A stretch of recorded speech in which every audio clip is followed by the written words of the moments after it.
నృసింహమూర్తి की జై.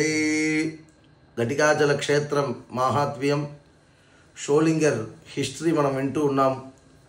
మొదటి చాప్టర్లో సాక్షాత్ పరమేశ్వరుడే ఇంద్రద్యుమ్న రాజాని నీ ప్రార్థన ఏదైతే ఉందో ఆ ప్రార్థన నెరవేరాలంటే నృసింహపురి అనబడే షోలింగర్ క్షేత్రంలో వెళ్ళి అక్కడ తపస్సు చేసి యోగా నృసింహమూర్తిని ఆరాధింపజేసి అతని కృప వల్ల నువ్వు సకల క్షేమాన్ని పొందుతావు అని చెప్పిన ప్రకారంగా సంతోషంతో కూడి ఇంద్రద్యుమ్న రాజా తన పత్ని సమేతంగా హిమాలయ పర్వతానికి వచ్చేస్తూ ఉన్నారు. హిమాలయ పర్వతానికి వచ్చేసి అక్కడ ఉండే వాలకిల్యాది ఋషుల్ని చూసి తపస్సు చేసే ఆ ఋషుల్ని చూసి ఇంద్రద్యుమ్న రాజా చాలా సంతోషాన్ని పొంది వాలకిల్యాది ఋషుల్ని చూసి హిమాలయ పర్వతంలో మీరు దర్శనమిచ్చేది నాకు చాలా సంతోషం. ఈ హిమాలయంలో ఉన్న మీరు ఇప్పుడే ఏదో ఒక తీర్థక్షేత్రానికి వెళ్ళినట్టు ఉన్నారు. చాలా మీరు ఇప్పుడే వెళ్ళి వచ్చి మీ కంట్లో మీ శరీరంలో మీరు వెళ్ళి వచ్చిన ఆ విశేషం నాకు తెలుస్తూ ఉంది. మీరు చూడడానికే చాలా మీరు వెళ్ళి వచ్చిన ఆ విశేషాన్ని తెలుస్తూ ఉంది. అదే ప్రకారముగా నీరసంగా మీరు ఉండేది నేను చూడగలుగుతున్నాను. మీరు ఏ క్షేత్రానికి వెళ్ళి వస్తున్నారు, ఏ క్షేత్రంలో వెళ్ళి ఏ భగవంతుడిని నమస్కరించి ఏ కృపని చెంది వస్తున్నారు, దాన్ని నాకు విస్తారంగా చెప్పాలి అని వాళ్ళని నమస్కరిస్తూ అడుగుతున్నారు. ఎందుకంటే ఋషులు ఎక్కడన్నా వెళ్ళి వచ్చారంటే అది లోకక్షేమార్థమే వెళ్ళి వచ్చి ఉంటారు. లోకక్షేమార్థంగా వెళ్ళిన ఆ విశేషాన్ని తెలుసుకుంటే ప్రార్థన చేసిన వాడికి అది విశేషము అని అనిపిస్తుంది. అన్ని క్షేత్రం గురించి వింటేనే ఆ క్షేత్రానికి వెళ్ళిన పుణ్య ఫలితం లభిస్తుంది. కాబట్టి ఈయన అడిగారు. వాళ్ళందరూ కూడా మేము షోలింగర్ క్షేత్రం నృసింహపురి అనబడే క్షేత్రానికి సవైహిరణ్యకశిభుం వినిర్విద్యాసురోత్తమం ప్రహ్లాదేన స్తూయమాన ఆస్తే నారాయణ స్వయం వయం తస్య గిరే శృంగే ఆసాద్య సురసేవితం. ఎంగదిరిమా పోయిట్ ఎక్కడ తెలుసా మేము వెళ్ళేసి వస్తున్నాము. తీర్థే హనుమతస్తత్ర స్నాత్వాగత్వా నగోత్తమం. చాలా విశేషమైన హనుమత్ తీర్థానికి వెళ్ళి వస్తూ ఉన్నాము. ఎవరైతే కోరిన కోరికలు ఇస్తుందో, ఎవరైతే చేసిన మహాపాపాన్ని పోగొడుతుందో, ఏ తీర్థంలో స్నానమాత్రం వాడి ఏది కోరినా ఇస్తుందో అటువంటి నృసింహపురిలో ఉన్న ఆ విశేషమైన పుష్కరిణి హనుమత్ తీర్థం అనే తీర్థంలో స్నానము చేసి మేము సుర దేవతలు అందరూ కలిసి ఈ నృసింహపురిలో అమృతవల్లి సమేత శ్రీ యోగా నృసింహస్వామిగా విరజల్లుతూ ఉన్న ఆ స్వామిని నమస్కరింపజేసి ఇక్కడ నుంచి వెళ్ళిన మేము ఇప్పుడే వస్తూ ఉన్నాము, నిన్ను చూస్తున్నాము అని చెప్తే సాష్టాంగ నమస్కారం చేశాడు ఇంద్రద్యుమ్న మహారాజా. సాష్టాంగ నమస్కారం చేసిన తరువాత ఏ క్షేత్రానికి నేను వెళ్ళాలనుకుంటున్నానో అదే క్షేత్రం గురించి మీరు చెప్తున్నారే, ఎంత ఆశ్చర్యం అని అందరూ అడుగుతుంటే వాళ్ళు మన క్షేత్రాన్ని ఒక విశేషమే ఏమంటే ఏ భక్తుడు రావాలనుకుంటున్నాడో ఆ భక్తుడిని పిలిచి వాడికి కృప చేసే మూర్తి, అభయ ఆహ్వానాస్తం కలిగిన స్వామి మన నరసింహమూర్తి ఒక ఉత్సవమూర్తి. భక్తోచితుడు అని పేరు, భక్తవత్సలన్ అని పేరు ఈ స్వామికి. సాక్షాత్ మహావిష్ణు స్వరూపం పొంది ఒక చేతిలో పిలిచి ఒక చేతిలో అభయం ఇచ్చే స్వామి ఈ క్షేత్రంలో ప్రకాశిస్తున్నాడు. భక్తుడు అనుకుంటే చాలు, భక్తుడు తనని తలిస్తే చాలు, వాడిని పిలిచి వాడి పాపాలంతా కూడా పోగొట్టి వాడికి విశేషముగా అభయం ఇచ్చే స్వామి ఈ భూలోకంలో శ్రీ ఘటికాచలం షోలింగర్ అనబడే క్షేత్రం. ఆ ప్రకారంగా అటువంటి మహాక్షేత్రానికి నేను కూడా వెళ్ళాలనుకున్నప్పుడు నాకు ఆ క్షేత్రం గురించి మీరు వెళ్ళి వచ్చిన ఆ విశేషాన్ని చెప్తుంటే నాకు చాలా ఆశ కలుగుతూ ఉంది. ఇక్కడి నుంచి ఆ క్షేత్రానికి ఎలా వెళ్ళాలి, ఎంత దూరం ఆ క్షేత్రం ఉంది, అవన్నీ కూడా నాకు చెప్పండి. నేను అదే దారిలో వెళ్ళి శ్రీ మహావిష్ణు స్వరూపం పొంది ప్రకాశిస్తున్న నరసింహమూర్తిని నమస్కారం చేసి ఆ విశేషాన్ని నేను కూడా పొందుతానని చెప్పి ఇంద్రద్యుమ్న రాజా వాలకిల్యాది ఋషుల్ని అడిగితే వాళ్ళు పట్టణం పట్టణానాం చ సత్తమం దృశ్యతే నృపా ఇతో ఇమవత శైల నవసాహస్ర త్రయోజనే. దాదాపుగా 9,000 యోజన ఉన్న ఇక్కడి నుంచి హిమాలయ పర్వతం నుంచి 9,000 యోజన ఉంది. ఇక్కడి నుంచి ఇలా వెళ్తూ ఉంటే అక్కడ పయోష్ణి పుణ్య విజ్ఞేయ వేగవత్య పరాభిధ పాలారు అని ఒక నది ఉంది. దానికి వేదవతి అని పేరు కూడా ఉంది అక్కడ. అటువంటి ఆ నదికి ఉత్తర భాగంలో నగరి తిరుపతి నుంచి తిరుపతికి వెళ్ళే దారిలో నగరి ఉంది కదా, ఆ నగరి క్షేత్రానికి నిరుతి దిక్కు భాగంలో ఆ మహాక్షేత్రం అయితే ఉంది. ఆ క్షేత్రం నరకంఠీరవశ్యేష శృంగి శృంగవతాంవర. అక్కడ ఎందుకు తెలుసా దేవుడు ఉంటున్నాడు? తస్మిన్ యోగ నృసింహేంద్ర స్వామి విశ్వాభయాపహ. విశ్వానికి లోకం అంతా కూడా బాగుండాలి, లోకం అందరికీ కూడా అభయం ఇవ్వాలి అనే సంకల్పంతో ఉన్న ఆ యోగ నరసింహస్వామి అక్కడ ప్రకాశిస్తూ ఉన్నాడు.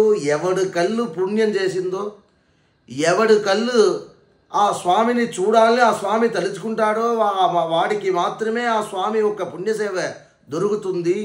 అటువంటి స్వామి మోక్ష ఫలితాన్ని కూడా ఇవ్వడానికి సిద్ధంగా ఉన్న ఆ యోగ నరసింహస్వామి ఇక్కడి నుంచి నువ్వు దర్శనం చేయాలంటే గంగా తీరంలో స్నానము చేసి గంగాతీర దారిపైన శ్రీశైలానికి వెళ్ళి శ్రీశైలం నుంచి అక్కడి నుంచి తిరుమల క్షేత్రంలో వెళ్ళి ఆ స్వామిని దర్శనం చేసి అక్కడి నుంచి శేషశైలం తథోగత్వా విశ్వత్వం ఘటికాచలం అక్కడ వెళ్ళిన తర్వాత ఘటికాచలానికి వెళుతావని చెప్పి ఆ ప్రకారముగా వాలకిల్యాది మహర్షులు చెప్పిన ప్రకారంగా ఇంద్రద్యుమ్న మహారాజా గంగా తీరంలో స్నానము చేసి శ్రీశైలంలో ఉన్న ఉమాపతి అయిన పరమేశ్వరుడిని నమస్కారం చేసిన తరువాత జ్వాలా నృసింహం ఆనంద్య అక్కడ పక్కన ఉన్న అహోబిల క్షేత్రానికి వెళ్ళి ఆ జ్వాలా నృసింహస్వామిని చూసి పులకాంకితం పొంది ఆ నృసింహ క్షేత్రంలోనే ఆ రోజు రాత్రి ఆయన అక్కడ నివాసము చేసి ఉదయాన్నే భగవంతుడు తలుచుకొని తిరుమన్కాపు ఆయన చేస్తూ ఉంటాడు. పాదలాంఛనం. ఎందుకంటే మన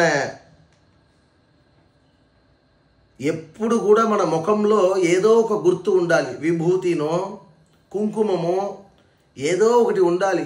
ఆ విశేషముగా ఆ తిరుమన్కాపు అనే నామాన్ని ధరించి అక్కడి నుంచి తిరుపతి క్షేత్రానికి వచ్చి కపిలతీర్థంకి ఆ కపిలతీర్థంలో స్నానము ఆచరించి అక్కడ ఉన్న పరమేశ్వరుని నమస్కారం చేసి మెల్లిగా వెళ్ళి శేషశైలంలో ఉన్న తిరుమల క్షేత్రంలో ఉన్న ఆ శ్రీనివాసుడిని చూసి ఆ శ్రీనివాసుడి ఆ క్షేత్రంలో 3 రోజుల పాటు అక్కడే ఉండి ఆ స్వామికి సేవ చేసి ఆ తర్వాత అక్కడి నుంచి తిరుచానూరు అమ్మవారు పద్మావతి అమ్మవారు క్షేత్రం పక్కన ఉన్న సువర్ణముఖి అని అనబడే ఆ నది దగ్గర అక్కడ క్షేత్రంలో స్నానము దర్శనమంతా చేసి అక్కడ విశ్రాంతిగా ఉందామని చెప్పి ఒక వటవృక్షం దగ్గర ఆయన కూర్చొని అలా పైకి చూస్తూ ఉంటే 2 రాక్షసులు అక్కడ కూర్చి పైననే చూస్తూ ఉన్నారు. వాళ్ళు అలా పైన చూస్తూ ఉన్న ఆ రాక్షసుల్ని అలా చూస్తూ ఉండగానే దివ్యకన్యలు దేవస్త్రీలు అటుపక్క